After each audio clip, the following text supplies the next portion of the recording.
Hi, everyone, and welcome to this e-conference on responding to Fall Armyworm in Asia. Very happy to have you all here. Not so happy why we're all here, because Fall Armyworm has now spread from Africa to Asia as well. But that's why we have this e-conference here today, tomorrow, and the day after tomorrow to discuss what we can do to respond to this invasive species. So when I say we, I'm talking about the SDSN, that's the Sustainable Development Solutions Network, and we're organizing this e-conference for you today. SDSN is a group of knowledge institutions worldwide. It's 1,000 knowledge institutions at the moment from 100 countries that want to bring together the global scientific and technological knowledge to work on the SDGs and the Paris Agreement. I said 1,000 knowledge institutions. That's a lot, of course. So they're divided into national networks, regional networks, and thematic networks. And we are one of the thematic networks, and we focus on sustainable agriculture and food systems. So SDG2 in short. And I will be running today's session together with Helene Prince. So she will be typing in the chat box when you have any questions for our presenters today. And I will then have a discussion with our presenters after their presentation. And today's session focuses on laying the foundation for this e-conference so that everyone has an understanding of what Fall Armyworm is, what it looks like, how can you recognize the fields, what can we do about monitoring, how can we work together. So that's what we will be discussing today. Just a few more notes is that the videos and slides, if we have permission from the presenters, we will make them available after the e-conference. So you'll get an email with all the slides, all the videos at the end. We have some challenges for people joining from China, but we will make sure that the videos are also available on our website, and we will share that link later as well. And of course, you are already invited to Mobilize. It's our online conference platform. It's great to see that people are using it already, and I would recommend you to go online after this first session. For you, it's good to know that we have about 300 people who signed up. Most of you are from Asia, which makes sense because that's what we were aiming for. I think it's about 60% of you are from Asia. And we also have quite a large group of people from Africa.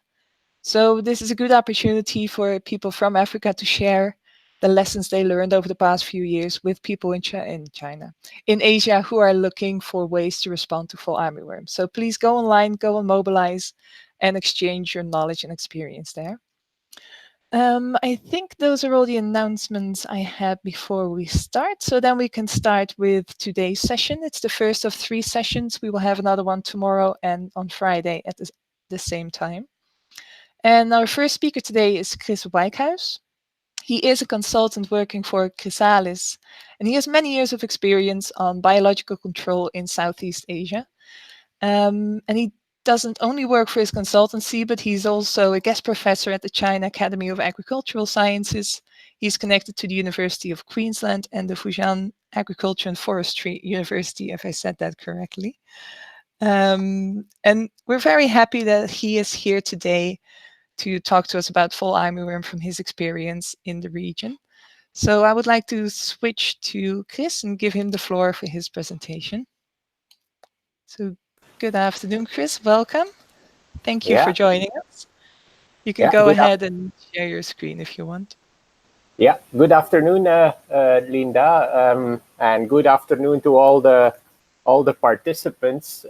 If technology would permit seeing all of you, I think there would be many familiar faces here, but I don't see you. We're working on that to improve that in the future. Yeah. So I have prepared for you a presentation of approximately 30 minutes. And I'll give you, let's see, yeah.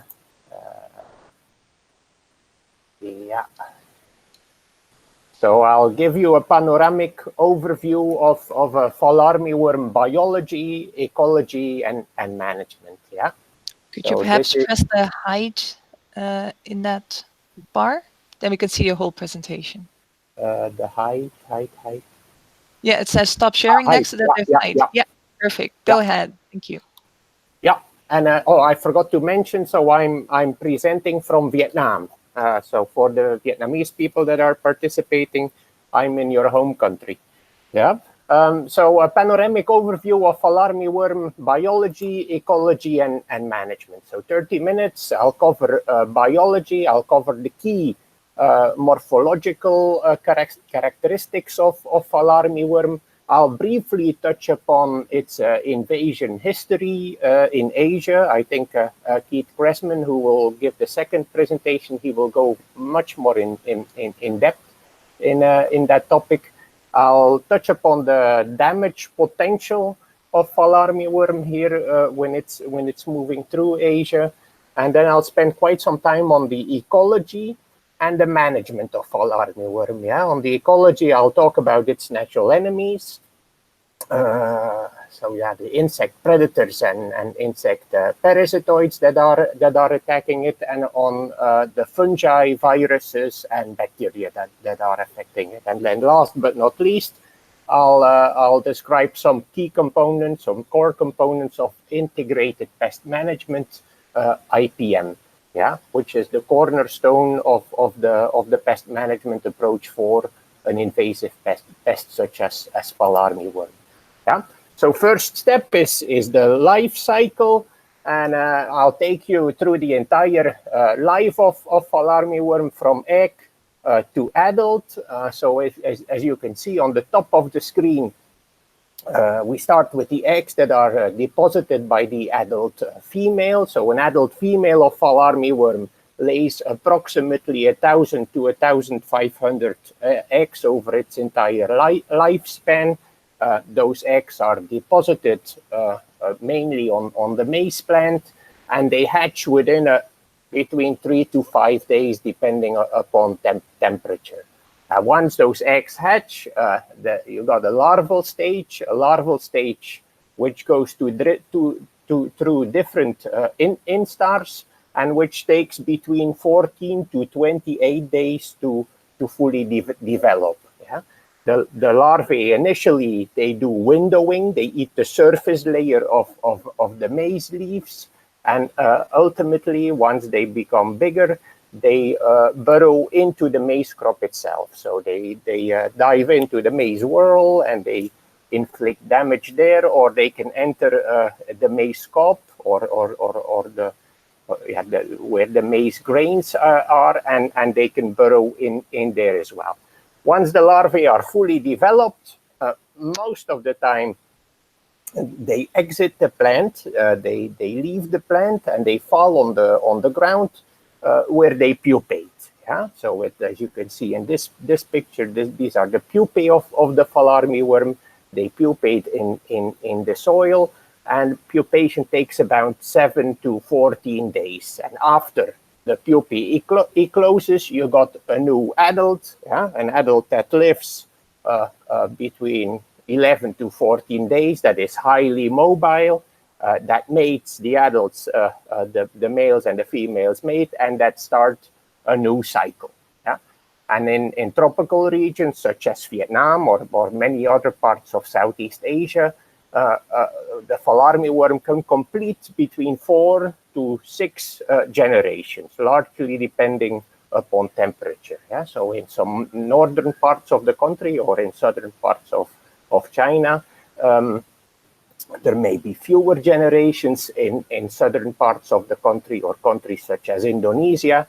Yeah, the Fall Armyworm will continue its development throughout the year and will complete 6 or even more generations. Yeah, so that's the overall Fall Armyworm life cycle. And now I'll look together with you at some of those life stages. So this is the egg and the early larval stage, and as you can see, the eggs, they are cream colored.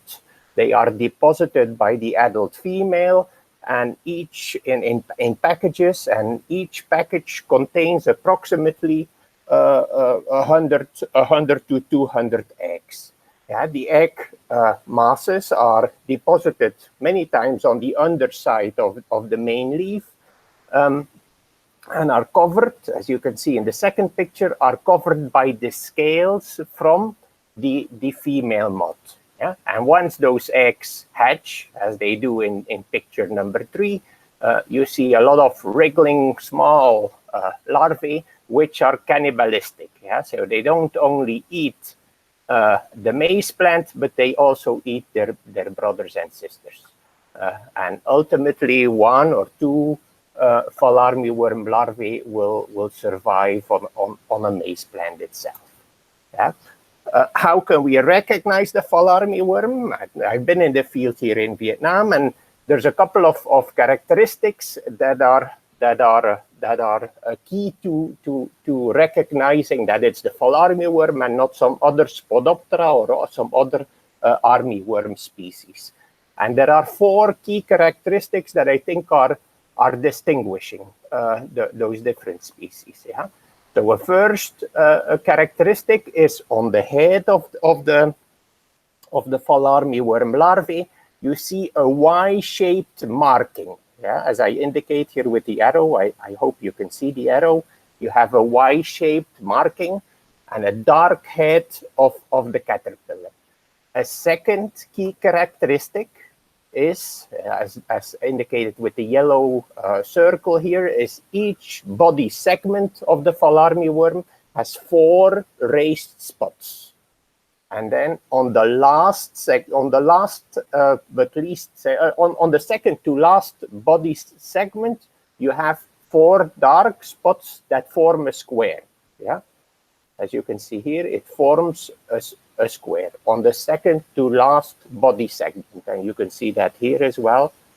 4 dots in a square. And then the fourth key characteristic is that the skin of the fall armyworm is smooth. Yeah, it's not a caterpillar that is hairy.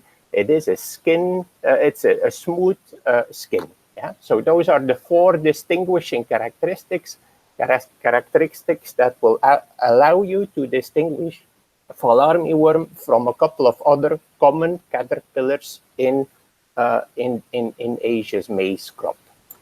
Yeah. Some other characteristics of the pupal stage and the adult stage. So the pupal stage you'll find in the soil, and it's a bright brown color. Sometimes it can be found in a slightly built cocoon. Many times there's an absence of a cocoon. And these are the adult stages. Yeah, so the female on top, the male on the bottom. In general, the females are a little bit bigger than the males. You can find the adult stages in the maize crop during the day, but they tend not to be active. So they will be hiding in the maize world. They will be hiding in the weeds, in some of the companion vegetation, but they won't be active. They are active at night when they fly, oftentimes very large distances. So these are key characteristics of pupal and adult stages. Yeah.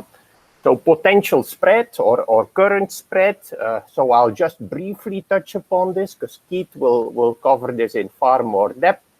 As you may know, fall armyworm arrived initially in Africa in 2016, coming from its region of origin in the neotropics in South America. It arrived in Africa 2016. It rapidly spread through Africa throughout 2017 and some parts of 2018. And then, unfortunately, in July 2018, fall armyworm made its arrival in India and has since then rapidly spread throughout the Southeast Asian and Asian continent. Yeah, so fall armyworm was reported here in Vietnam or officially recorded in Vietnam in April 2019. Just a month ago, fall armyworm made its arrival in Indonesia, and I understand it's right now in Java as well. It's not only in North Sumatra, but it's also in Java. In China, it arrived in January 2019 in Yunnan province, and since then it has spread throughout the country. I understand there's already more than 10 provinces that have reported fall armyworm. So it's spreading extremely rapidly through Asia, and that's because of 3 key characteristics. It's a polyphagous pest. it's feeding on a whole range of plants, not only on maize. It can feed on rice, it can feed on sorghum, millet, sugarcane, vegetables, and cotton. So it can build up its generations on several key agricultural crops. It has continuous reproduction, as I said, with 4 to 6 generations per year in the subtropics and in the tropical regions of the world. And then it's a very strong flyer. Yeah, it's a high altitude migrant. It can rely upon the jet stream. Yeah, it moves with the wind, and it can fly. The adults can fly up to 100 kilometers per night, which is tremendous. No, a tremendous flight capacity. So Fall Armyworm, the alarm bells ring a lot for maize production. Yeah, many maize farmers in Asia are anxious about the recent arrival of the Fall Armyworm. But it's not only the presence of the Fall Armyworm will not only lower yields in maize production and be of importance to those maize farmers, but it may affect the whole maize value chain. And this is the maize value chain for a country like India. And as you can see, there's approximately 20% of maize that's grown in India is for direct consumption. 50% of maize that's grown in India is for poultry, for the raising of chickens. 12% for starch, 14% for cattle feed, and then 7% for food processing and brewery. Yeah? So if the Fall Armyworm makes its arrival in a certain country, maize farmers will be affected, but all those different elements in the maize value chain will be affected as well, through maybe lower availability of produce, of maize, of harvested maize, or higher prices of maize in some sectors or in some geographies. Yeah. So the impacts of Fall Armyworm are not only restricted to the maize farmer, but can touch upon different elements of the national economy. Yeah. Okay.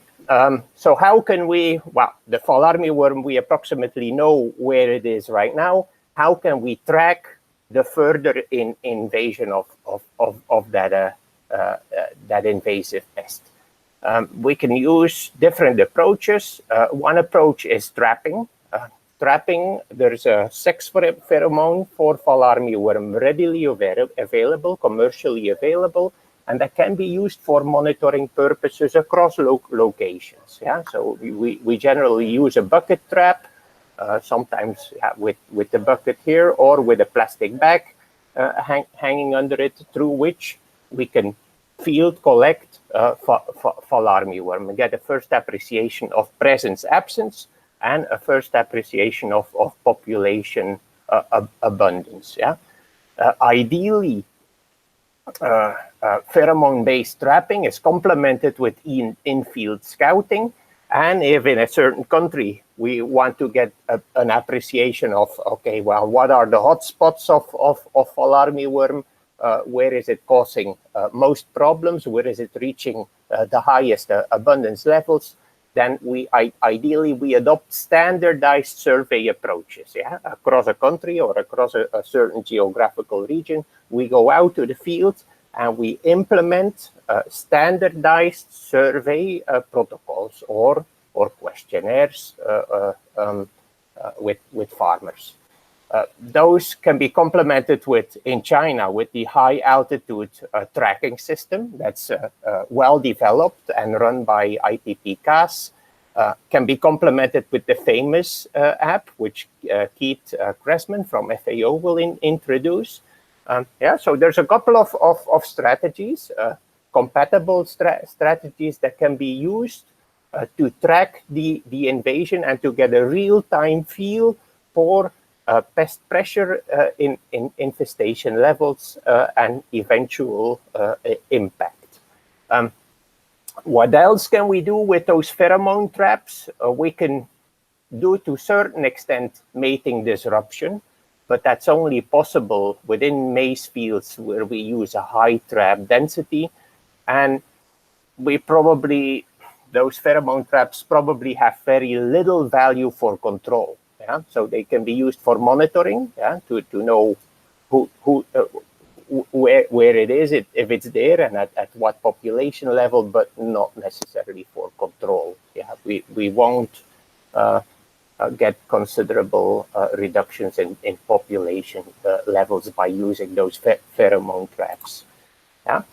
Okay. So once fall armyworm is in a field, I think all the farmers will recognize the characteristic damage by fall armyworm larvae.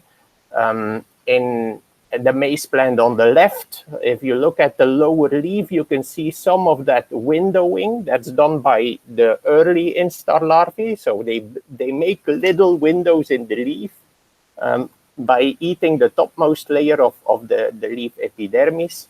And then in the whorl itself, you have relatively devastating damage. Yeah, so many farmers, upon seeing for the first time fall armyworm feeding, they may be they may be alarmed.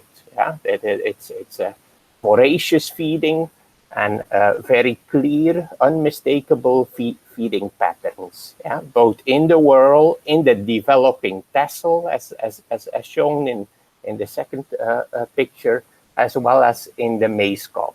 Yeah, so voracious feeding, characteristic feeding patterns.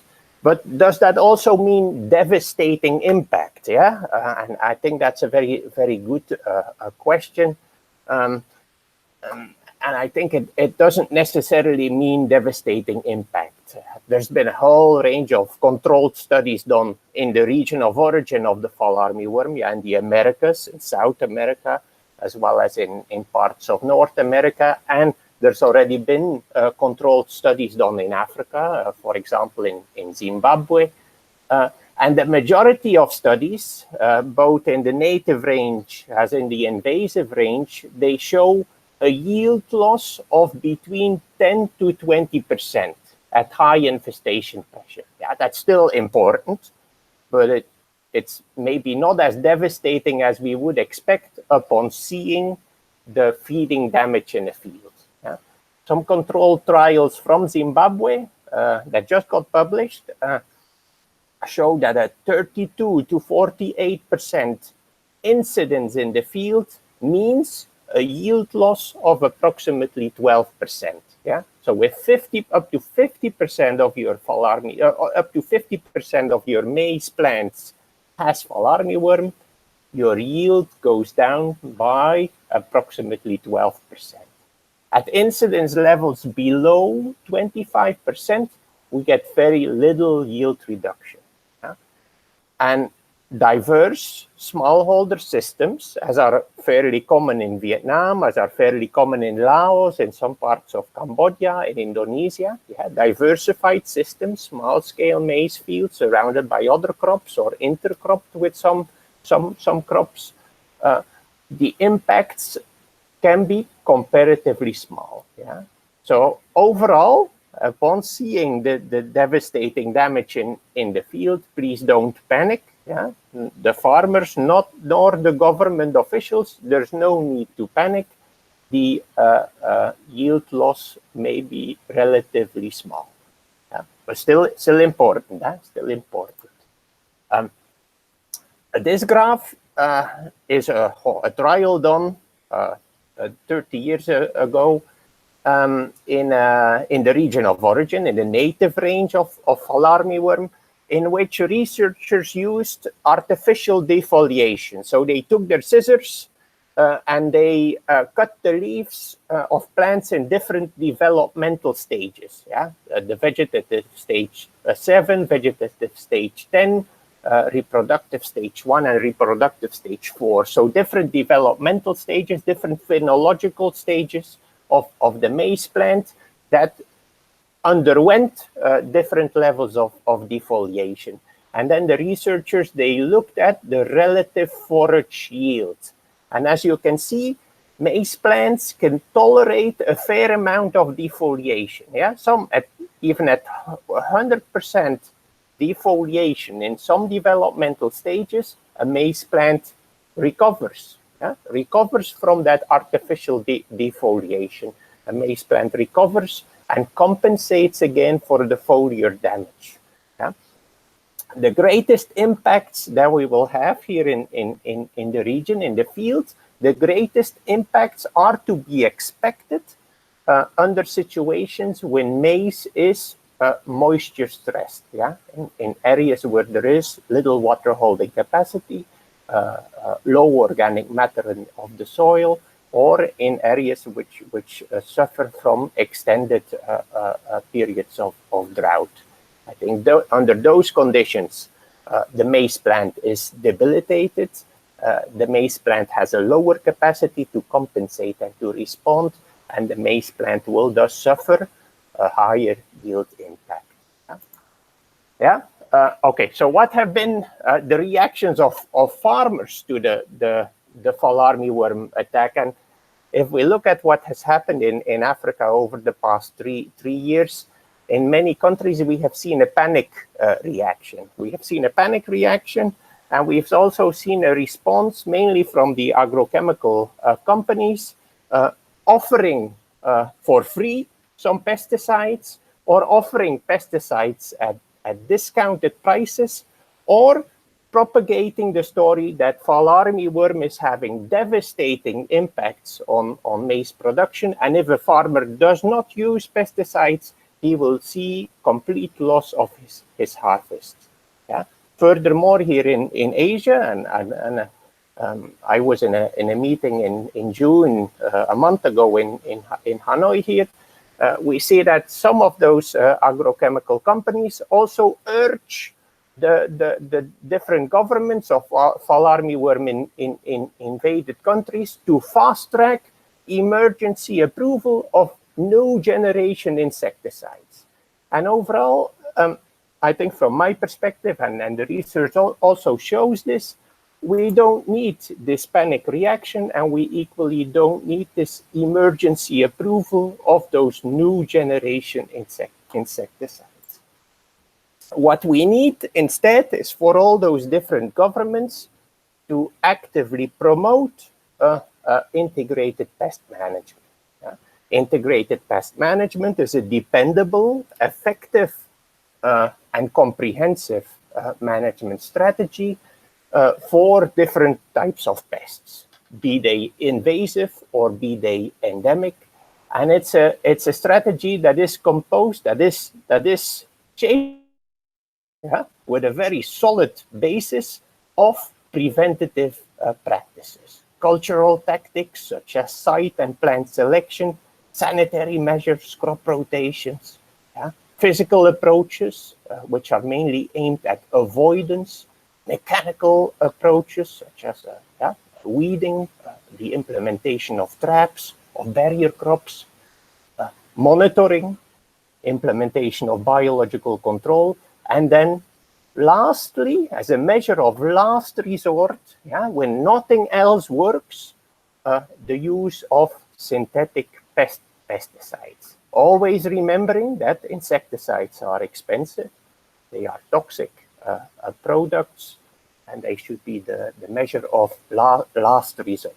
Yeah?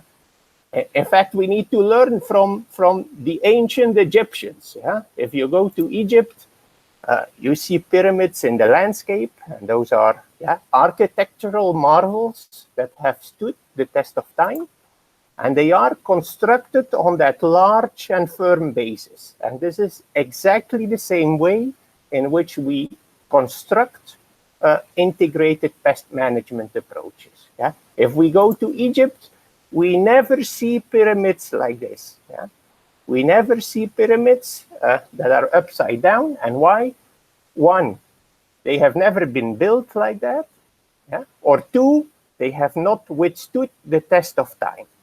Yeah? And we need to remember this when we develop IPM strategies as well. Yeah? IPM strategies that we will intend to withstand the test of time. Yeah? So Approaches as are common in the United States and in some parts of Europe, where there is use of insecticide-coated seeds, yeah, that are already planted, yeah, that are already insecticide use or insecticides are used at the time of planting, yeah, before the crop is even growing. Those approaches should be actively avoided. Yeah, so those high-tech solutions of insecticide-coated seeds and convenient pesticides that are used in a prophylactic manner, those approaches violate many of the principles of IPM and should never be promoted. When we choose IPM strategies, when we choose, when we decide to implement pesticides as a last resort, it's always important also to do the mathematics, yeah, do the math, and check whether your pest management strategy is economically justified. Yeah, and in an economically feasible strategy, the value of your protected maize should be similar to the cost of control.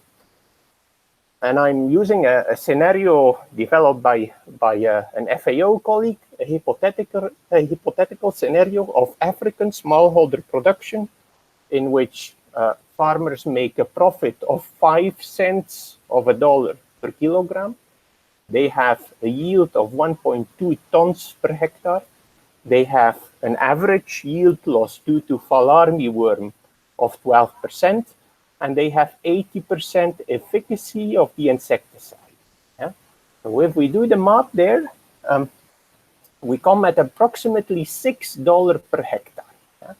So pesticides or other management practices that cost more than $6 per hectare, not considering farmers' time and application costs, that means that farmers will not run a profit.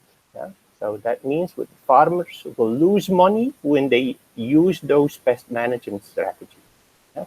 And I think here in Asia, knowing the maize production systems, I think smallholder farmers who grow little plots of maize and who opt to use synthetic pesticides, especially in a prophylactic manner, for Fall Armyworm control, they will lose money. So I think it's important, very important, to do the mathematics, and not only for government officials to do the mathematics, but to also teach farmers to do the mathematics. Then instead, what should we use? And I think there's a whole range of non-chemical solutions.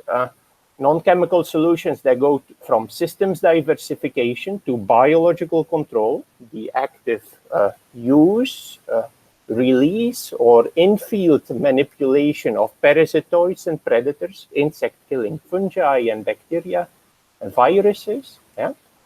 There is cultural and manual control, and there is varietal resistance. Yeah? There are genetically modified BT crops that are resistant to Fall Armyworm. Yeah? When choosing some of those options, yeah, as I said before, it's good to do the economics and to also look at the cropping system. Yeah? In a system like this, where the farmer has a large plots of land, mechanized production systems, high price or relatively high prices for the maize, maybe some risk transfer mechanisms, maybe some of the management practices that he may favor or he or she may favor will be different from this system. Yeah, in Vietnam, where you have low prices for the maize, manual harvesting and planting, and no risk transfer mechanisms. So some of the practices, pest management practices, will definitely depend upon the production system. Okay, adding diversity. I think adding diversity is is a suitable means for controlling fall armyworm populations, and that has already been shown in the early 80s by a man who's very famous right now, a famous agroecologist, Miguel Altieri, and he showed in the early 80s with research in Colombia and other South American countries that a farmer who diversifies his maize field normally does not suffer problems with fall armyworm. Yeah? Lowers the fall armyworm pressure, boosts the natural enemy action, builds the health of the overall maize crop, and increases the nutritional status of the soil. Yeah? Intercropping is not a new tactic. It's a tactic that's widely used already in Asia, even in Vietnam, in China, in India. Maize farmers currently they intercrop with beans. They intercrop with groundnut, with pigeon pea. In Vietnam, in the Central Highlands, they intercrop with coffee. In some other areas, pumpkin is used. So this is a practice that is widely used, especially among small-scale farmers, and a practice that will build resilience in the system. Yeah? It will further secure farmers' incomes, yeah, because the farmer doesn't only draw revenue from the maize crop, which can be under attack by the fall armyworm, but he also draws revenue from the other crops that are present in the system. You can get some revenue from the pigeon pea or from the beans or from the peanuts. Yeah? It's also important to remember that benefits of intercropping, especially in terms of natural enemy enhancement, in terms of favoring biological control, they are eliminated by pesticides. Yeah? A farmer who decides to intercrop his maize field with beans and hopes to get a more abundant or active natural enemy community, but still sprays pesticides, well, I think it's a farmer who will be disappointed at the end. Yeah? So agroecology, instead of synthetic pesticides, is definitely the first line of defense. And agroecology constitutes of many different components, and two components which I think are very, very important is soil management, yeah, building a healthy, fertile soil, using animal manure, incorporating crop residues, doing mulching. All this will help increase the soil health and the plant health and the capacity of maize plants to resist fall armyworm attack. Weed management also important, and overall crop management, as I indicated before, the intercropping with other plants. Experience in Africa has shown that intercropping with some plants, such as Desmodium intortum and Brachiaria grass, they can yield up to almost 3 times higher grain yield. So those practices are very valuable, and it's important also to investigate those here in Asia. Yeah? Other practices which have been tested in the native range of the fall armyworm, as well as in the invasive range, is adding sand and ash in the whirl, which is relatively labor intensive. Collecting caterpillars by hand or crushing the egg masses, I think that's fine. And in systems where the labor cost is relatively low, where farmers have time to be in their field in a regular basis. Use of sugar spray to attract beneficial insects such as ants or social wasps that has a relatively weak effect. Then other practices such as applying a diluted detergent, lime, crushed pepper in the maize world. Yeah? Constructing bird perches in a maize field can also help build pest control action by birds. Yeah? So BT corn, I think BT corn is very valuable practice. Yeah? So there are genetically modified corn varieties with built-in resistance to lepidopteran pests. Yeah? Those are very complementary with biological control. It's a practice that with biological control, but It needs to be implemented with a high-dose refuge resistance management strategy to make sure that a couple of years after you start using this technology, you don't create resistance in the pest. Yeah? And there is already resistance, field-evolved resistance in fall armyworm in South America and possibly even in Africa, yeah? To certain insecticidal proteins such as Cry1F and Cry1AB. So again, this is a valuable practice, but we need to use it with caution and with the necessary safeguards.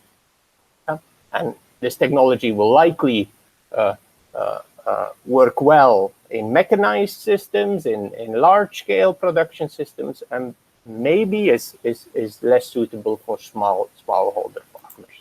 Yeah? Biopesticides, that's another practice in the IPM toolbox. These are easy to use, highly effective. There's a whole range of them, yeah? From bacteria, fungi, baculoviruses, to botanicals such as neem or pyrethrum, fermentation products such as spinosad, insect growth regulators, and then pheromones, as I indicated before. A whole range of technologies. I think NPVs carry a lot of potential, can be collected by the farmer himself, yeah, field collected, applied by the farmer himself as well. BT sprays carry a lot of potential as well. There's many advantages of those biopesticides. Yeah, most of them are safe for humans and the environment. They are mostly compatible with IPM, have no or low impact on beneficials. They are equally or sometimes even more effective than chemicals. Resistance problems are less of a problem. Resistance management is less of a problem. For NPV, easy for farmers to go out to the field, look for diseased or sick caterpillars, bring them back home, put them in the blender and field apply them. And some biopesticides, such as botanicals, can also be locally produced. Yeah? So many advantages, and I think these kinds of products should definitely be favored and actively endorsed by national governments or extension officers. Biological control, there's a plethora of natural enemies out there in the native range as well as in the invasive range in Africa. There's ants going after the caterpillars, there's egg parasitoids, there's insect-killing fungi, such as Nomurea rilei here. There's earwigs feeding on the egg masses, parasitoids, spiders, all inflicting important levels of mortality on different stages of fall armyworm. Yeah? If we look in the native range of fall armyworm, there's 60% larval parasitism, 92% egg parasitism, 92% pupal predation. Yeah, so very high levels. However, the stumbling block there is, or the roadblock there is, that many farmers don't have any idea. They don't know them. They don't know what they are. They don't know what they do. And many farmers, they think that anything and everything that moves in their crop is a pest and needs pesticidal control. Yeah? So we need to do a good job educating the farmers about the existence, the identity, and the pest control action of those natural enemies. Yeah? As for parasitoids, yeah, there's a whole range of parasitoids as well. There's trichogramma wasps, a very small, less than a millimeter long. They go after the eggs. There's Chelonis insularis, which lays its eggs in the egg of the fall armyworm and emerges from the caterpillar. There's a Campoletis sonorensis, which goes after the larvae, and then there's a whole range of pupal parasitoids as well. Which parasitoids act in Asia, we don't know. I think we need to do our homework, go out in the field, collect, and identify all those natural enemies that are present here. Yeah? In Africa, there was just 3 months ago, there was some very promising news that a biological weapon was found against fall armyworm, an egg parasitoid Telenomus remus, which is originally from the native range of fall armyworm, which has found its way into Africa. I think this is very promising, and I think Southeast Asia also has experience with introduced parasitoids or non-native parasitoids, and I just show this picture. This is the experience that Thailand, as well as Vietnam and some other Southeast Asian countries have had with Anagyrus lopesi for control of the pink cassava mealybug. Yeah? So this is a very powerful technology, a transformative technology, which carries a lot of potential for fall armyworm long-term suppression. Yeah? Valuing a healthy biodiverse farm is also important, and maintaining all the different organisms that act within a maize field, from birds to lizards to rodents, because as you can see from the pictures, all of them actively contribute to pest control. Yeah? Bats, even at night when our eyes are closed and when we are asleep, bats, they are the nighttime pest managers. Pest managers, yeah, and they provide pest control action for free, and in countries such as Cambodia and some parts of Vietnam, farmers actively conserve bats. Yeah, this is a picture of a bat farm established by rice growers in eastern Cambodia to actively conserve and build populations of bats near the fields. This wasn't for a fall armyworm control, but this can be a very effective approach for this newly invasive pest. Yeah. So I think that's almost it. So some take-home messages. I got 9 take-home messages and a closing slide. So take-home message 1 is fall armyworm cannot be eradicated. Yeah, it's going to be here forever. It's going to be here for your entire life, as well as for the entire life of your children. We'll never get rid of it, so learn to live with it. The economic losses may be substantially smaller than anticipated, especially after seeing the often devastating damage in the field. So do not panic. Yeah? Do not panic. Low cost effective IPM technologies abound. Yeah? So pesticides are definitely not the only option.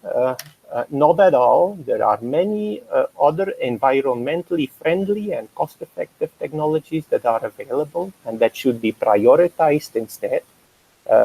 Agroecology, yeah, many agroecological approaches will boost the resilience to pest attack. Actively conserve biological control agents, yeah, and there are many in a maize field. Their role will only increase over time. Diversify, yeah, build in legumes, build in intercrops. It will safeguard farmers' income and enhance biological control oftentimes. Resist reliance on synthetic pesticides. Educate your maize growers about non-chemical control and about the identity and action of biological control agents. And last but not least, empower farmer innovators. Yeah? Lastly, this is my closing slide. So I end with a popular proverb. Yeah, the early bird catches the worm, and this slide refers to another common agroecological method for pest control. Is the use or the integration of maize production systems with livestock. Yeah, with poultry farming. Yeah, those chickens or those.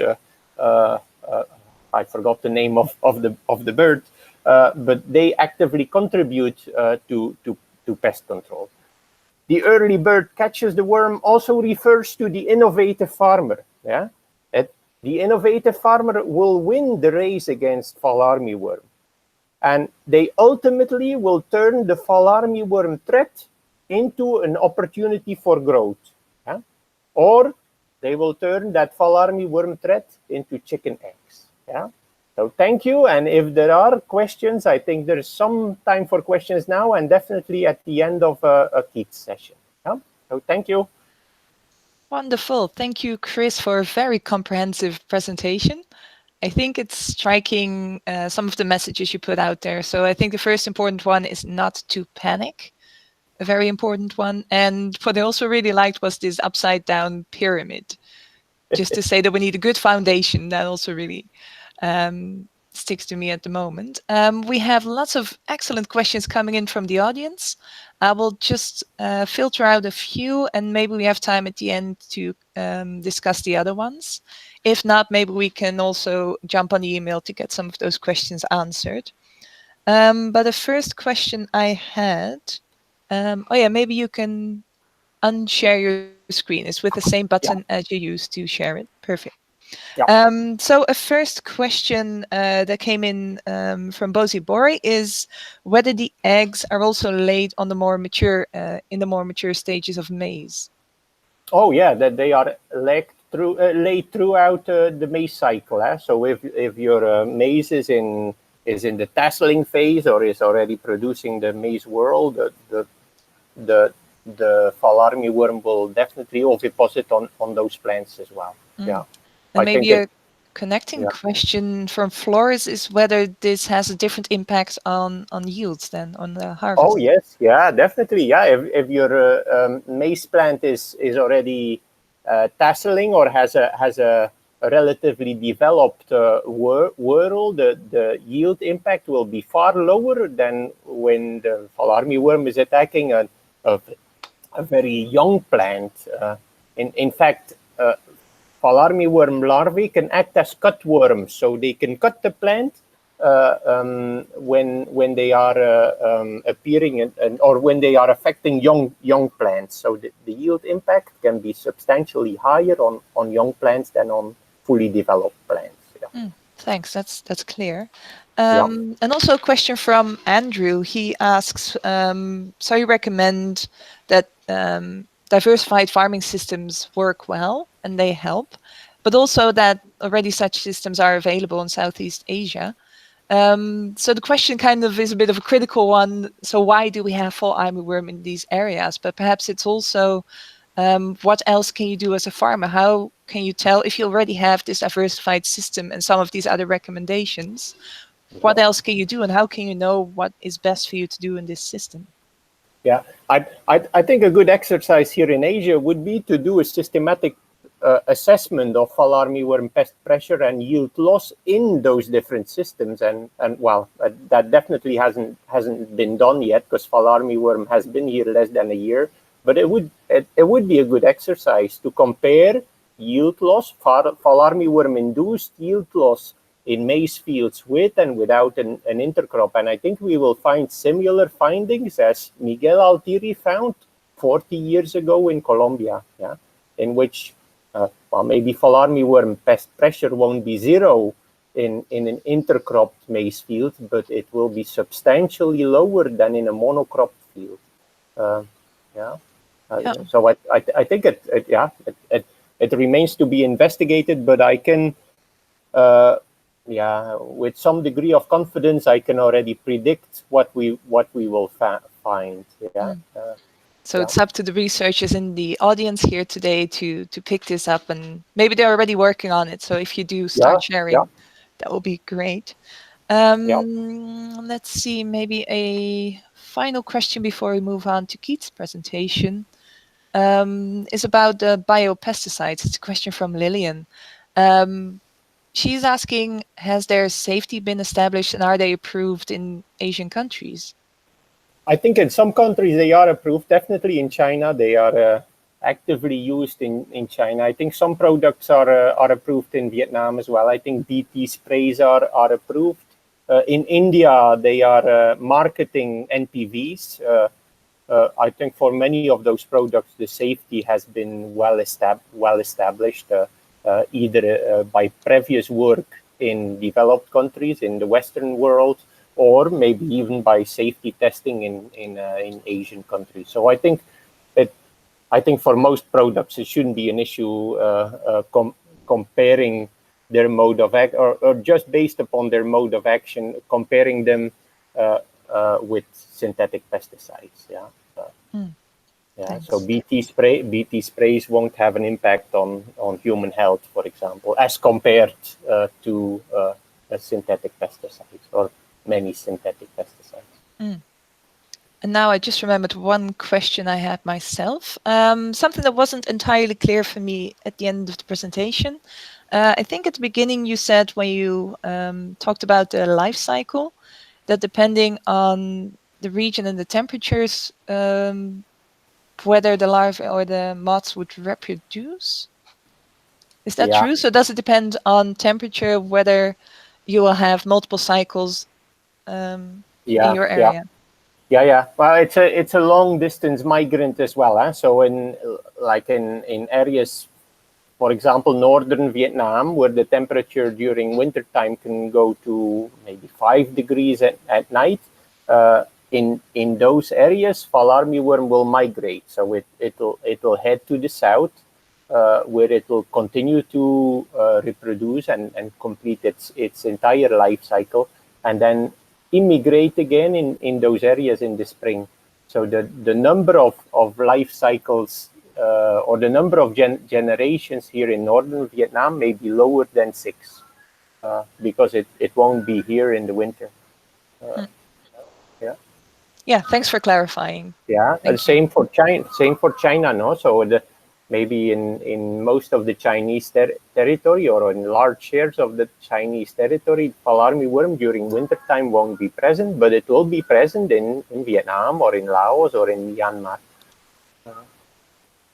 Yep, thank you. So with an eye on time, I think we will move on with the presentation of Keith Cressman now.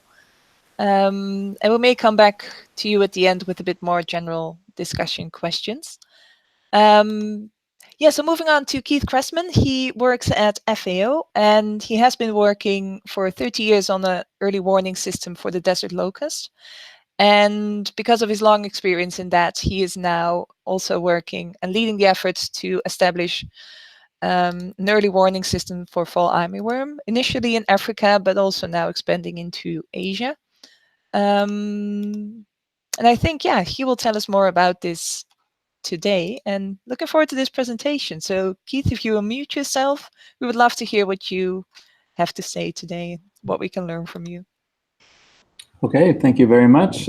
First of all, good afternoon to all of our Asian participants, and I suppose it's good morning to all of our African and any European participants.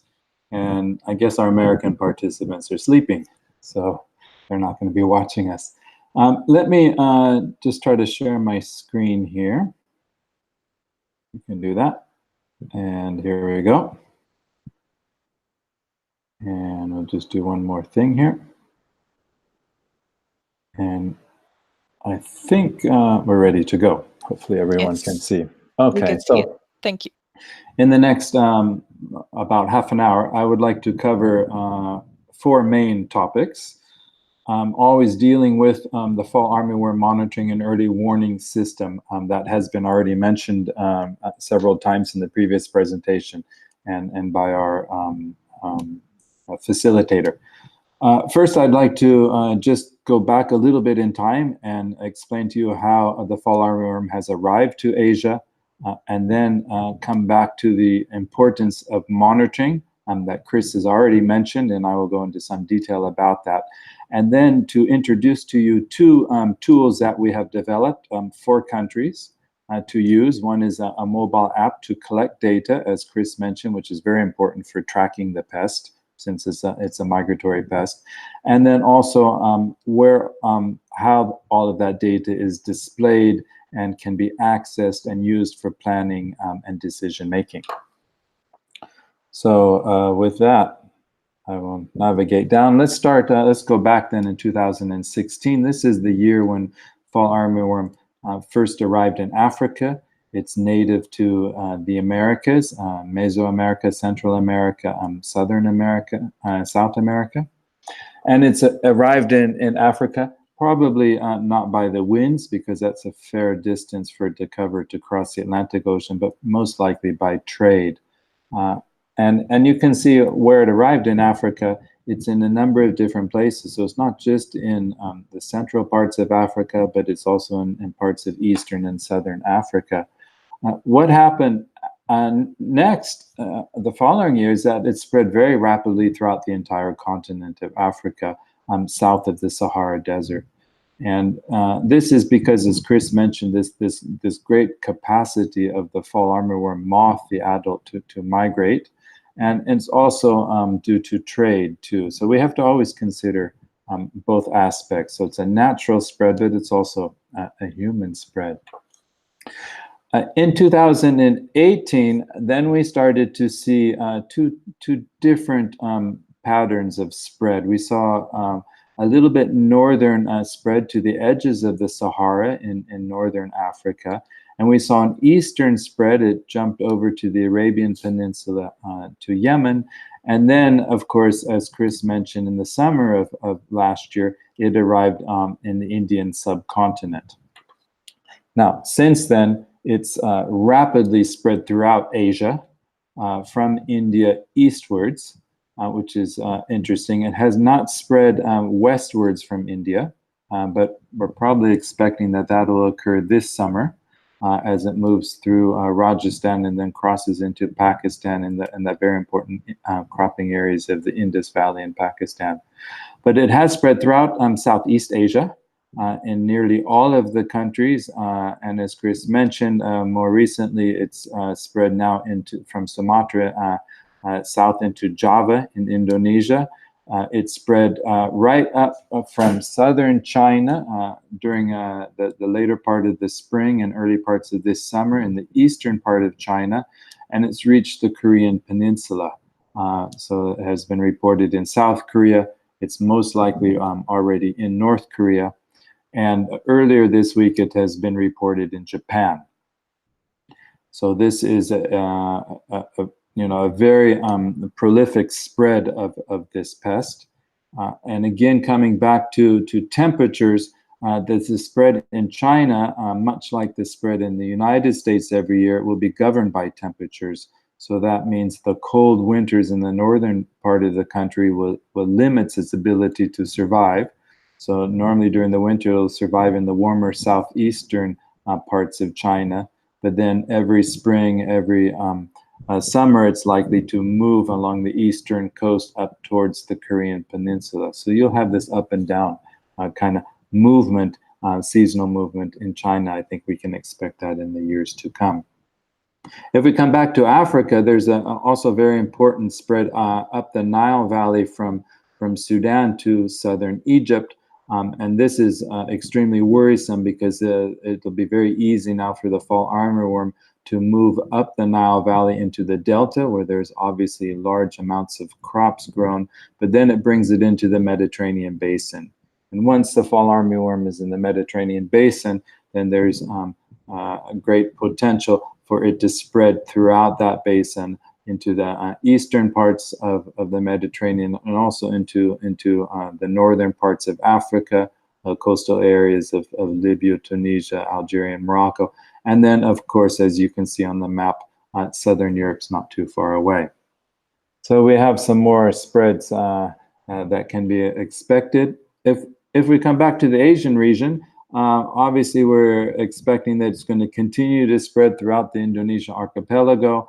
It should get into eastern Malaysia and the Borneo area, over to the Philippines, into Papua New Guinea, and perhaps into the northeastern parts of Australia eventually. So these are other potential areas that are likely to be affected by fall armyworm in the not too distant future. And again, as Kris mentioned, it's a resident pest. So once it does arrive in a country, it's going to stay there, and because most of these countries are quite warm and tropical, it'll be there most of throughout the year. Other countries that have a more of a temperate climate, like parts of China, then it'll be a much more seasonal pest, similar in Japan and in the Koreas. Okay, so that's basically how we've reached today. And let me then come to the second point, is the importance of monitoring. And so many people think, well, we have a pest, let's just go and spray pesticides and get rid of it. Well, it's not that easy, and as Kris very nicely illustrated, it's really not what we want to do at all in terms of panicking and spraying pesticides. It's much better. We need to approach this pest in, let's say, a much more systematic manner and a much less panic mode manner. And in order to do that, we really need to know much better the biology and the behavior of this pest in Asia. Because it is a new pest, is not going to behave exactly as it does in Africa, nor as it does in the Americas. So we need information for that. And of course, I'm not saying we as FAO, but I'm saying we, the collective we. So that's the governments, the farmers, the extension agents, everyone that's involved with fall armyworm. And furthermore, because it's a migratory pest, we need to know where it is, first of all, and then where is it spreading. And to try to understand, changes in those population dynamics in the fall armyworm numbers that's occurring throughout the year and in different years in Asia. Because of course, being a natural pest, it'll be going up and down in terms of numbers. There will be years where there'll be very heavy numbers, and there'll be other years where it'll be rather calm. There's a lot of experience already with fall armyworm, especially farmers' knowledge and how to manage it using very local traditional control practices. These need to be shared easily amongst everyone. And this is extremely important. This is not a top-down approach. There's a lot of information that can be utilized from everyone that is impacted by fall armyworm. It's very important to know when to look for fall armyworm in a field and what fields to look for fall armyworm, and of course then when it's necessary to control it, because any IPM management strategy or any control strategy depends very much on correct timeliness of those control applications or treatment applications, may be natural or biopesticides or whatever. And of course, the last issue of why we really need to monitor fall armyworm is so that we can better manage it. So it's just like we live in an information world now, and it's very important that there is substantial information and knowledge and experience gained on fall armyworm that can be shared with everyone, so that we can all learn together to better manage the fall armyworm. So along these lines, one of the first things that FAO started doing when it first arrived in Africa was to bring together all of the experts, the affected countries, the researchers, the various stakeholders, and try to figure out, okay, how can we get all of this data that is needed by governments, by farmers, by communities in order to better manage the fall armyworm.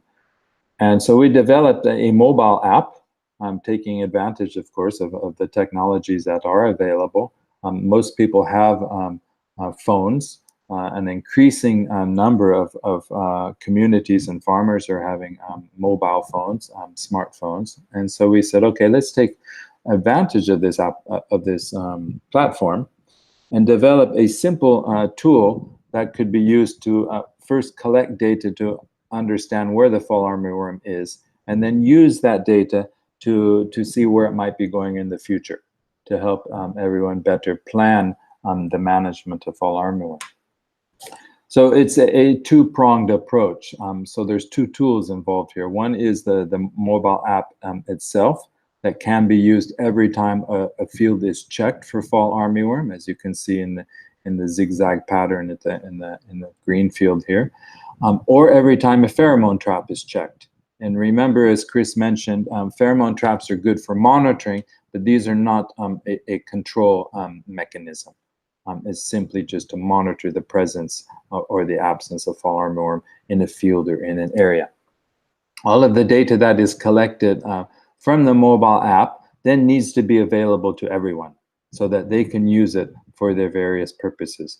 May it be planning, may it be management, may it be setting priorities, might be research and other things. So the app is free, of course. It's not a paid service. It's not a commercial entity at all. It's completely free to use and to collect data. And all of that data is openly available. So it is, again, not for sale. It's not a product. It's not a closed system. It's an open system that's accessible to everyone. And this is a philosophy of FAO, of course. So let me just, I would like to take this opportunity to show you first how to download the app, install it, and then register it on your mobile phone, and then how to use it. At the moment, we have a new version of the app. That's why it's called FAMEWS V3, version 3. FAMEWS stands for the Fall Armyworm Monitoring and Early Warning System. So we thought it was easy just to say the word FAMEWS. And the third version differs from the original version that we first had in Africa in the sense that it provides more benefit to the user. The first version was basically to collect, it was a data collection tool. This version now is much more of an educational tool.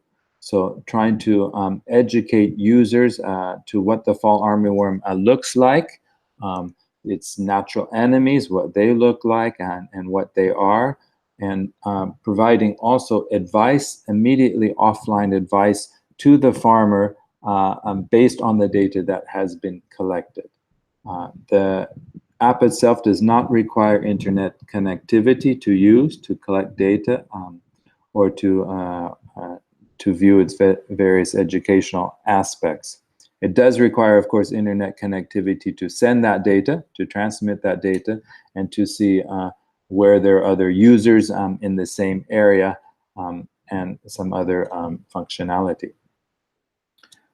It's a beta version, so at the moment is not available on the Google Play Store. So it's a manual download through the Google Drive, and I will show you here just how to do that. And you can see the QR code there that you can use to get to the drive. So basically, from your mobile phone, you just need to type in that address. It's a static address, so every time there's an update to the app, and you will always find it here. You don't have to use a different address. And of course, you need internet connectivity to download the app, the APK file, to your mobile phone from the Google Drive. So you just simply click, you get a message that says download, you'll get a security message, you say okay, and it'll download the file. It may take a few minutes depending you know, on the speed of your internet connectivity. And then it'll ask you to install it to your device. And then at that point, you can open it, or you can simply say done. And you can try to find it somewhere on your mobile phone and drag it to your desktop. So it's easy. And that's it. It's very easy to install. Then it asks you, of course, if it needs to use the phone, photo, the camera, and a few other things, the location, the GPS. And you should say yes to that. And then you select your language. You have English. There's about 14 other languages you can start it with.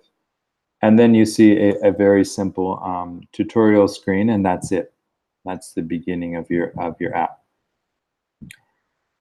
So that's it, simply how to install the app. Then you need to register with the app. So you should sign up. You sign up with your name, and you can use either an email address if you have it, or you can simply use your mobile phone number. You don't have to use both. So here's an example of just using your mobile phone number. You don't need your country code. Some people don't know their country code. So simply just put your mobile number and give yourself a password of at least 6 characters, and then you're signed up and you're ready to go. Or you can use your email address in case the mobile number doesn't work for some reason and you have an email address. Again, just give yourself a name, enter your email address, and then as usual, you're going to enter a password. Give yourself a password, and then you'll be ready to go. So no mobile number in this case, since you did your email address. Confirm your password. And that means you're registered, and then you're ready to go, and you can use the app. And of course, to register, you need to have internet connection. All right, so that's just a brief tutorial on how to download the app. Then I just want to show you another video on how to use the app, and just to go through it, and you'll see that it's quite easy to use, but at the same time, it's very powerful. So after you have registered, you come to the home screen here, this kind of flashing thing, and let's say you want to start a survey. So when you start the survey, that's a point where it's going to ask you to log in. If you're already logged in, you didn't log out, then you don't have to do this again. So usually I just log in once and that's it. I never log out, so I don't have to repeat this exercise. Okay, when you log in, then it will ask you for a backup account for your chat, because there's a chat mechanism. So you just indicate your Gmail account for that. And then here we can start the survey. So this means you're actually going to go and you're in the field looking for fall armyworm. You add the GPS location, so automatically it grabs your country's name and the region, and then you can type in the name of your village, your nearby village. You can indicate from a drop-down menu, and there's some tips. So all of those question marks are just little tips to help you through the app. So here's a drop-down menu indicating what training you may have received, and you can select more than one. Then you indicate your main crop that's growing in the field. So I indicated millet for some reason. When that crop was planted, you choose from a calendar. If it's irrigated or rain-fed or you don't know. If there's fertilizer or you don't know. What the stage of your crop might be. The general health of your crop. This is just a qualitative question. And the type of farming system you have, if it's push-pull or intercrop, and if it's one of those, of course, what other crop you're using in that, and then how big your field size is. And you can indicate small, very small field sizes, and then the unit of that field size. And then if there's been any recent rain, you can indicate the date of the rain and just a rough estimate how much rain there was, not millimeters or anything. Then you can add data then in terms of fall armyworm presence in your field. So here you're inspecting, and I'll just pause this here for a second. So here, the way it works is when you're in the field, and this is what Kris mentioned earlier about having a standardized methodology for checking fields.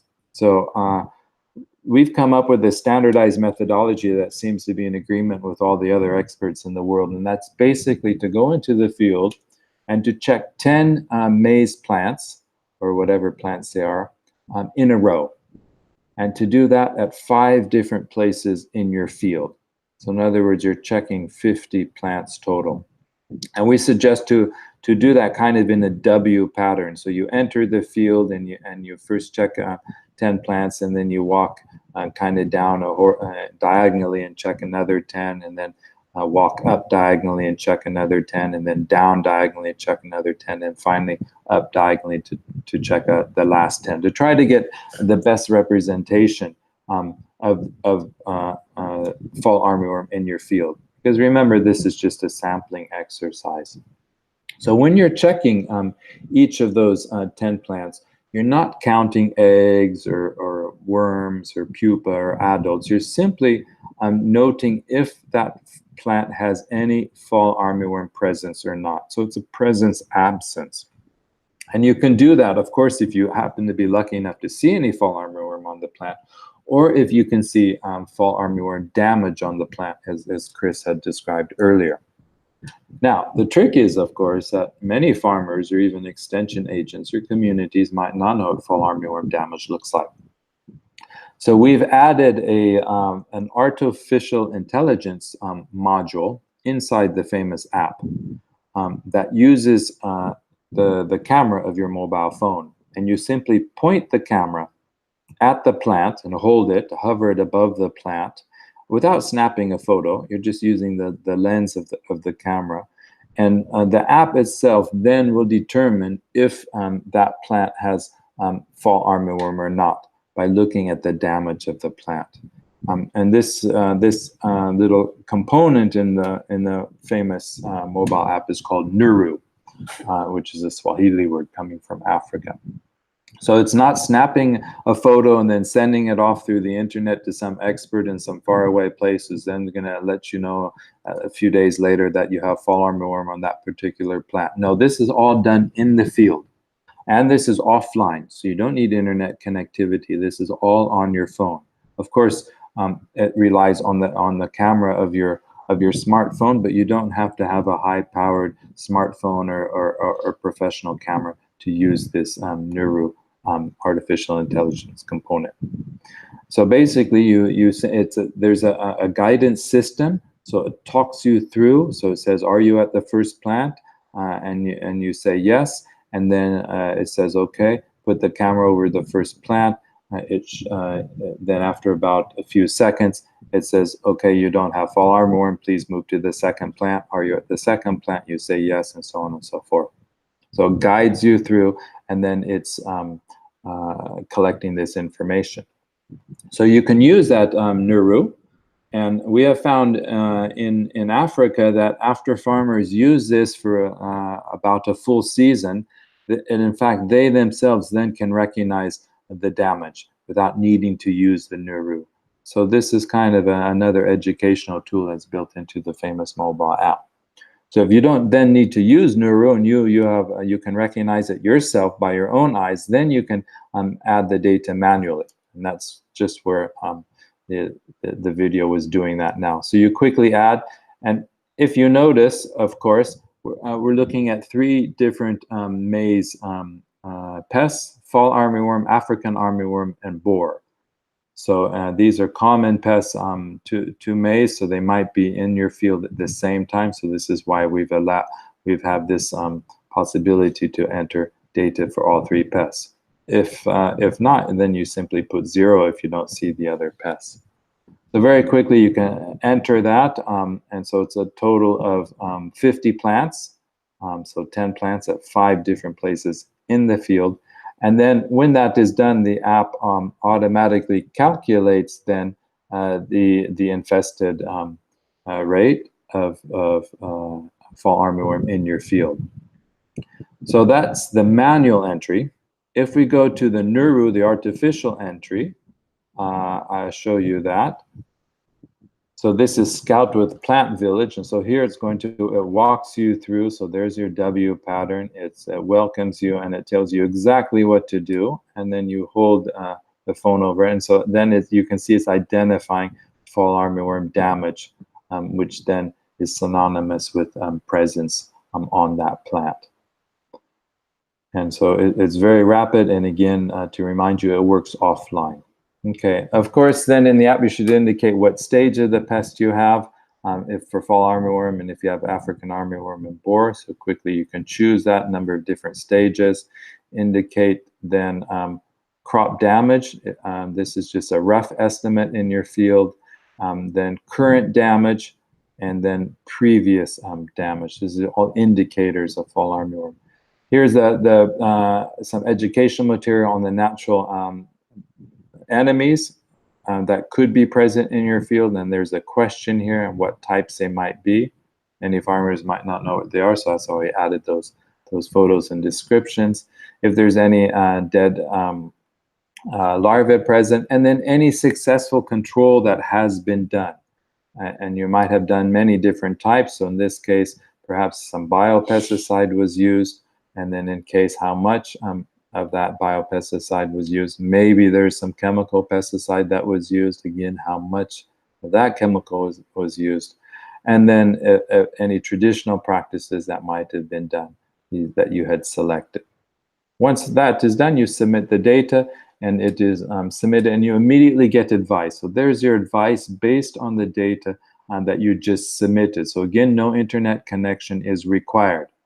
So this is advice on what you can do next.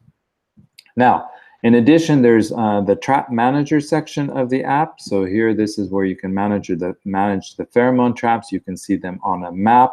You can see the details of the trap.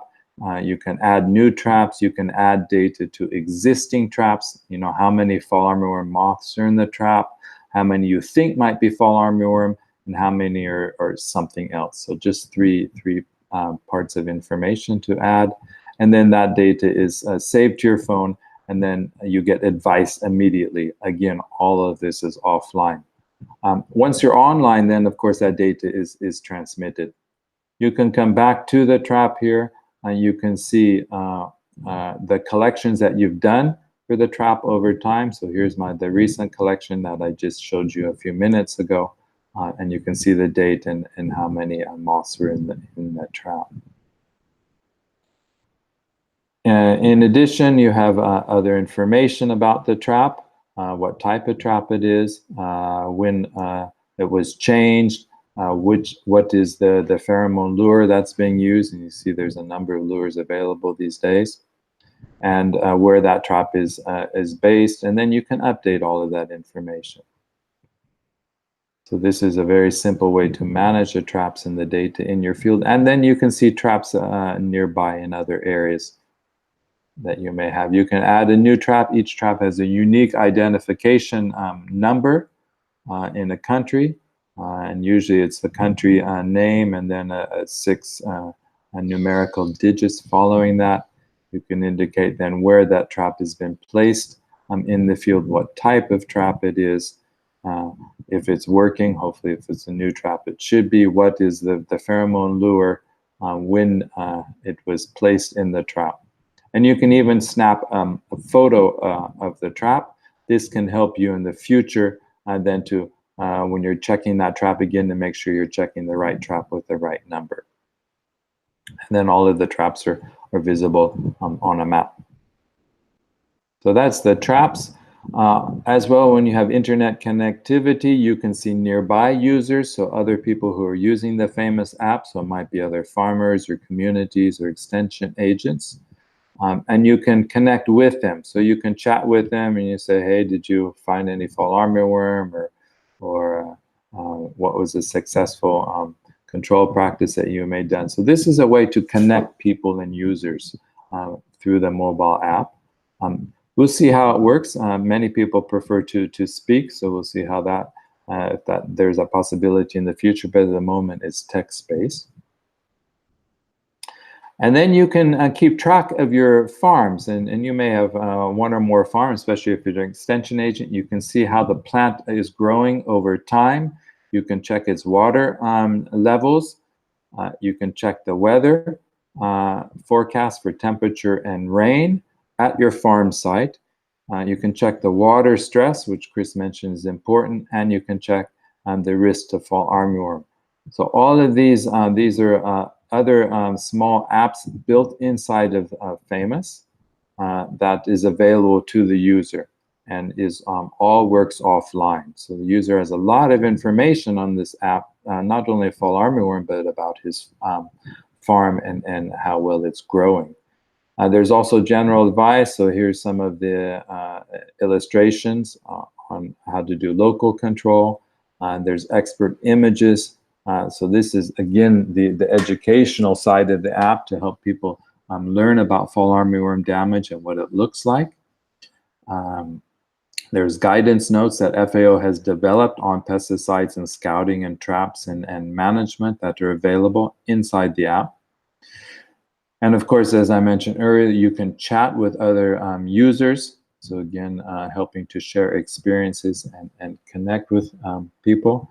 So you can chat with everyone or just individual users. So here's an individual user as an example.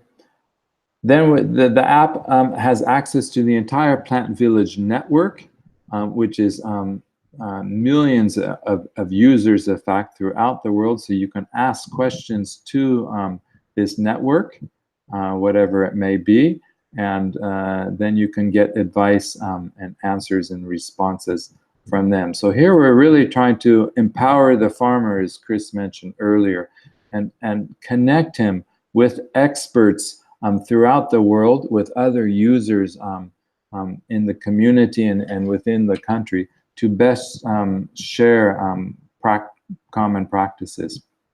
This is the data that has been collected in the field, so you can see all of the data that you have collected in the field.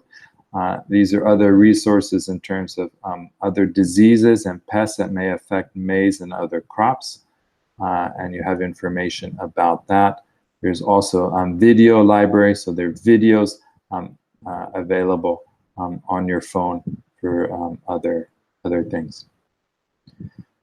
These are our partners, so you can see there's a number of partners that have been involved. I think a dozen partners in development of this application.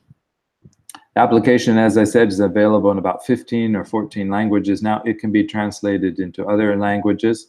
Here and you can see how we can change from Arabic back to English, and to French. So if there are languages in your countries that are not in the app at the moment, you can let me know and we can make arrangements for translation. We have an online translation system that takes about 1 day to translate the language, so it's very fast and easy. Okay, so I think that's the app. You can share the app, of course, from phone to phone. There's different apps that can do that, so you have that built in, so you don't need to have internet connectivity to share the app. All right, so that's kind of a very fast tour through the app. I think these presentations and videos will be shared with you later so that you can have them and look at them at your leisure. But that's the field side. So now we need to go to the global platform side, because it's very nice to collect data, but we need to share that data and make it available to everyone. So FAO has a Fall Armyworm web page, a dedicated web page on its website. You can see the address down here. And if you go to that website, you will see about halfway down the page a map, and you'll see the global platform for FAMEWS. And if you click down on that map, you'll see something that says Open Detailed Report. So here's our map that you see on the home page. And this gives you a kind of a general overview at the moment. This was as of, I think, a couple days ago. You can see the number of surveys and field scoutings and pheromone traps that have been checked. You can see the countries at the moment where the activities are going. And of course, this varies depending on the growing season and the climate. And then you can open a detailed report. And this is where it gets really interesting. And I want to go through that with you. We have 6 pages of detailed reports at the moment. We can add more depending on user demands. So you can see down at the bottom, it says 1 out of 6 pages. So this is the first page. And all these pages are a combination of maps and graphs and analytics to kind of best present all of the data that's being collected by FAMEWS. And this data is near real time. So it's being updated several times each day and every day of the week. So this is really the place where you're going to find the most latest information about Fall Armyworm and what's it doing in Africa and Asia. So you can see in the top left, here's a map showing Fall Armyworm presence in those countries, of course, that are using the FAMEWS mobile app. So if the countries aren't using them, you won't see any data at all. So this is the one prerequisite. Then you can see here an overview of the scouting and the traps by country. So it can give you very quickly which countries are most affected at the moment. And you can see that both as a table and as a graphic and several other graphics as well. So here we can see that Mozambique at the moment is pretty heavily infested, followed by Zambia. And then you can see also the number of traps that have been checked and number that have Fall Armyworm. So those are the countries that are really using a lot of traps, such as Kenya and Madagascar. So that's on just the Fall Armyworm presence. Then we're going to look at the next couple of pages, the first one on field scouting, and then we'll look at the trap data. So this is all the field scouting data, so that's been done either manually or using a NURU, the artificial intelligence. So you can see a large map on the left side, and then you can zoom in, and you can zoom in on the map down to the farm level. So you can see very clearly on the right-hand side where the field scouting has taken place. And of course, if you're zooming down and it looks like it's an office in a town, then you suspect maybe that data was just being used for training or practice or something, and it's not really real data. And then down below that, you can see the data itself in a table. And all of this data is downloadable. So any data that you see on the platform here, you can download it to your computer as a CSV file, and then you can look at it in your own GIS system or any other system you want to use.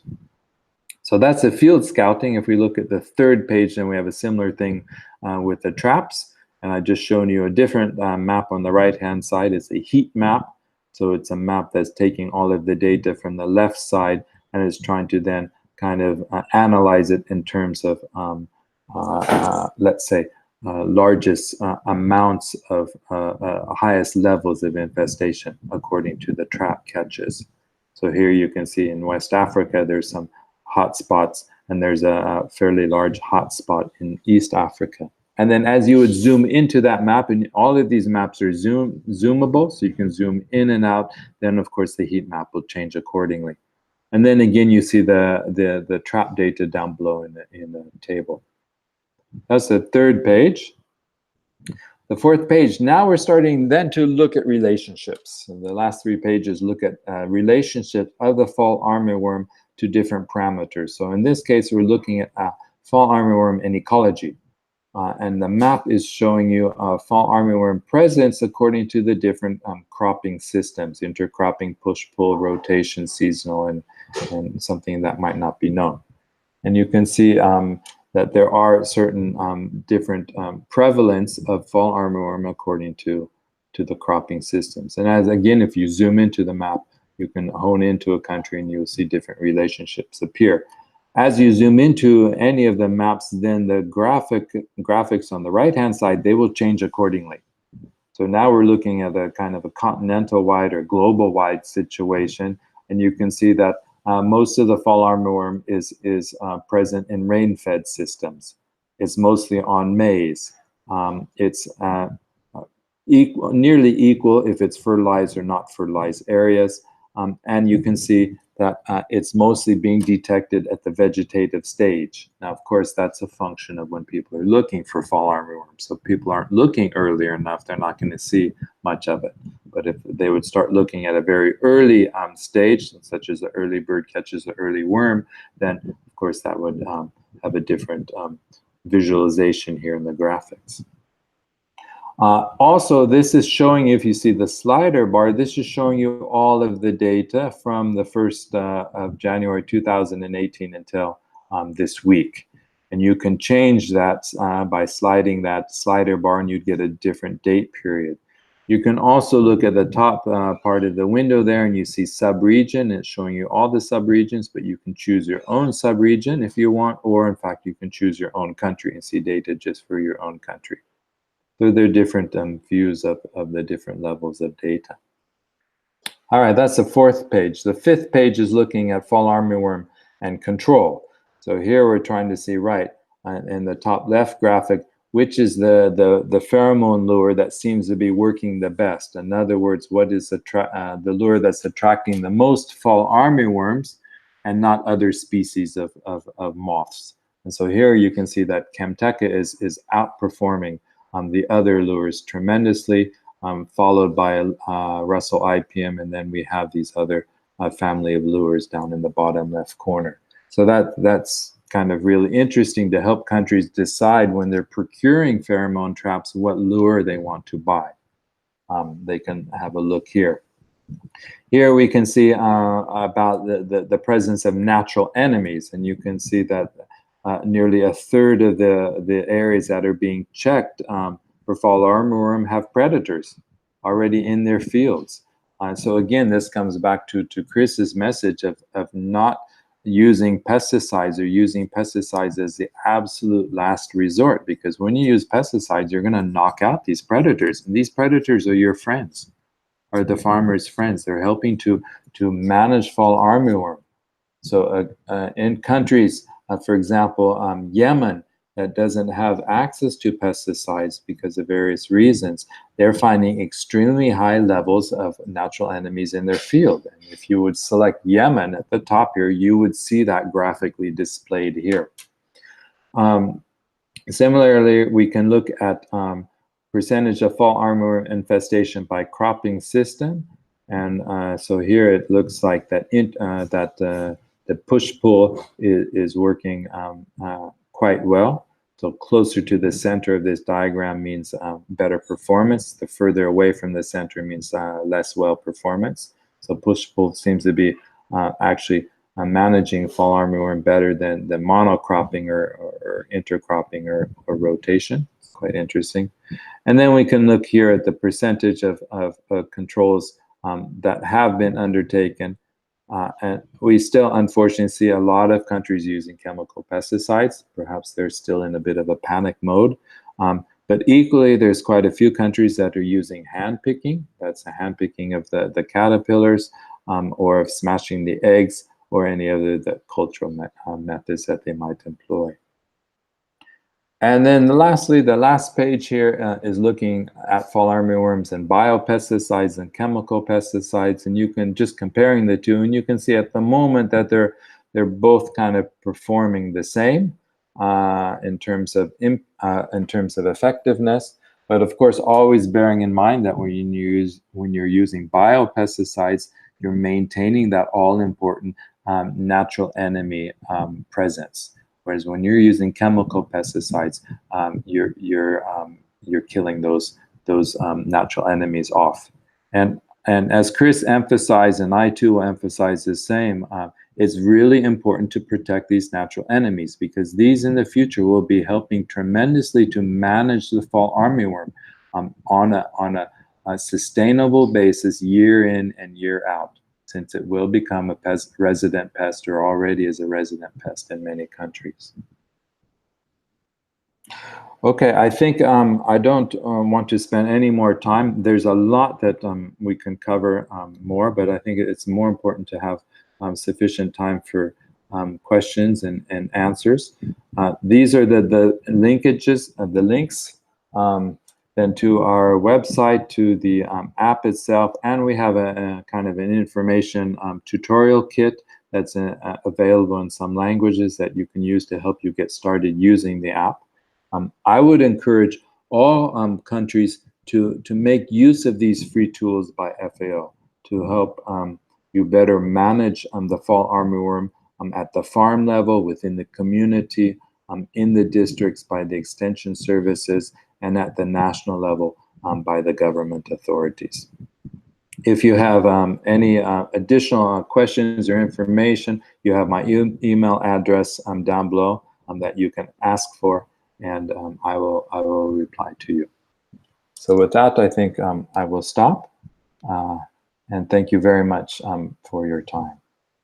Thank you, Keith, for this presentation. I agree with you. It's really important that people use this tool, and not just to enter their data for global monitoring, but also because it gives you advice on what you can do. It gives an overview of what's happening in your fields and what has been happening over the past few years. And you can draw out some relationships maybe based on your own data already. So that's really a powerful tool. And it's great that you just walked us through all the functionalities of this, just so that we know what you can do with it and how it's useful for everyone. So first, a few, let's say, basic questions. Based on the question of Maureen, can the app be used on different types of phones? So Huawei or Samsung or Apple? Can it be used on all those types of phones? Yes, at the moment, the app is only available for the Android phones. And there is a version being prepared for the iPhone. And we're very conscious of some of the limitations now that are being imposed in some countries. They don't have complete access to Google services. So we are modifying that. So countries such as China, Iran, and other places where that might be limited, they will have access to be able to use the full functionality of the app. So yeah, short answer is yes. Yeah, thank you. That would have been my next question about using the app in countries where Google is not available. So we answered that one. Another one is how often should you do the scouting in your fields, and what's the best stage to do it? Well, as Kris eloquently mentioned, the earlier the better. And we found this is one of the shortcomings in Africa. Farmers are not getting into their field early enough to look for fall armyworm.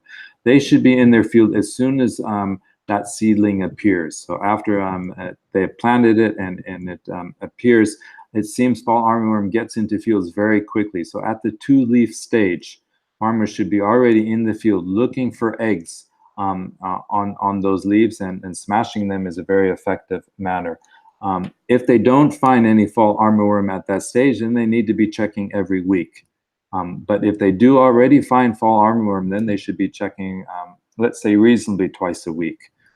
The same goes for pheromone traps. So, and keep in mind, of course, that pheromone traps are not perfect. So there will be instances where pheromone traps, you have no catches, but you have fall armyworm in the field. So do not be mesmerized to say, oh, okay, everything's okay in my field, I got nothing in my trap. You still have to check fields. So what is the added value of the pheromone traps then? The pheromone traps can be used over time to be looking at changes in population numbers, and in some instances they can be kind of the first precursors of fall armyworm coming into an area. Yep, thanks. And just on one of the slides where you showed some of the results coming out of this app, we see that fall armyworm is mainly detected on maize. Is that because maize is the main preferred crop of fall armyworm? Is it because it's grown more, or is it because we focus quite a lot on maize? All of those reasons in the context of Africa, because we have to bear in mind that the majority of the data on that platform is coming from Africa, since it's still a new pest in Asia. I suspect, though, that when we start obtaining data from Asia, that this, of course, may change a bit, as it may be on different crops. So this is also a recommendation to Asian farmers not to only look at their maize crops, but also at other crops. Yes, I mean, I think we know that the fall armyworm is a host, or there's some 80 crops or more that are potential hosts for fall armyworm. So they're not just on maize crops. Yeah. And maybe, Kris, you also want to jump in on the conversation. We already went over time a little bit, so apologies for that. But maybe we can just finalize with a few last more general questions that have come in. One of them was from Lillian. Is there anything that countries can do that have not been affected by fall armyworm yet? Yeah, just monitoring, no? Ultimately, it'll come if you're a country in the tropics at a close distance to areas that are infected. I think ultimately it'll get there, and the earlier you detect it is the earlier you can inform the farmers about what to do to tackle this new pest. To do monitoring and maybe also to raise initial awareness amongst some of the farmers. Yeah, that so my this means that when you see fall armyworm closing in on you, when you see it come closer, you should take preventive measures and start thinking about how do we respond. Yeah. Well, you have to raise overall awareness, maybe amongst private sector actors as well. The starch industry, the poultry industry, to raise awareness that this pest is coming, and then to do monitoring, to deploy traps, maybe to teach people about how to use the FAMEWS app. That would be my recommendation. I don't know if Keith would have additional recommendations or.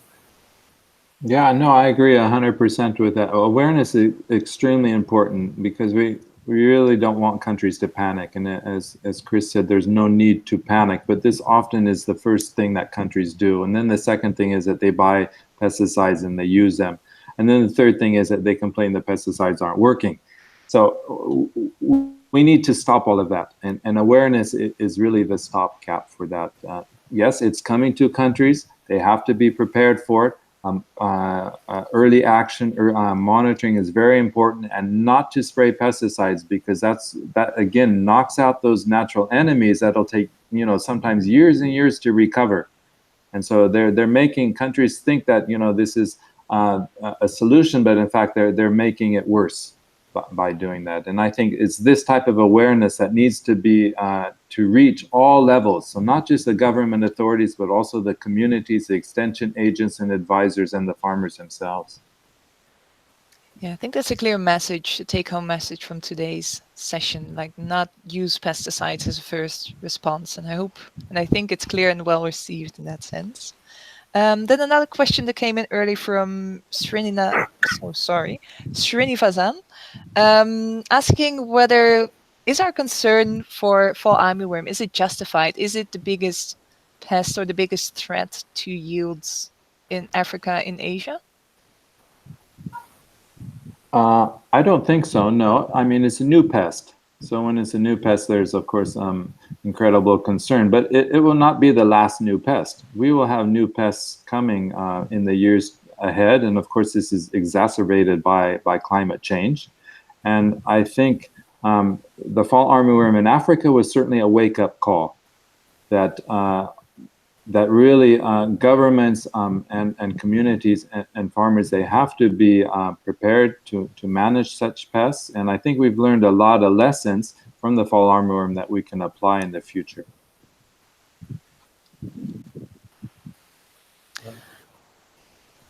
You want to add to that, Kris? No. Just say yes, agreed. I agree. So Yeah. if there would be a new pest introduced into these regions, so you mentioned, Keith, that we have learned some lessons. Are we prepared for another big invasion? I think we're better prepared than we were with fall armyworm. We now kind of know what is needed. Obviously, monitoring is critical. Awareness, advocacy on what to do and not to do is very critical. Getting those messages out. The tools that we've developed for fall armyworm can very easily be ported to other pests. So we don't have to start from zero. We can save enormous amount of time. We spent 2 years developing the current tool. So if a new pest comes online, we can have a tool ready within a month. And I think that's really a good thing. Definitely. Maybe that's a positive note that we can end this session with. I was just looking at the final questions I have here, but I think the most important ones have been asked and answered now. So with that, I would like to thank you both for your presentations. I think they were very insightful, and there's a lot of messages that people can take home from that, and also some useful practical tips for people that they can start using today or tomorrow again. So thank you for your contributions now, and for all the participants watching, I would say please join us again tomorrow, when we will talk a bit more about IPM, inappropriate pesticide responses, BT maize, and biocontrol. So please join us again tomorrow at the same time, and look forward to see you there. Thank you.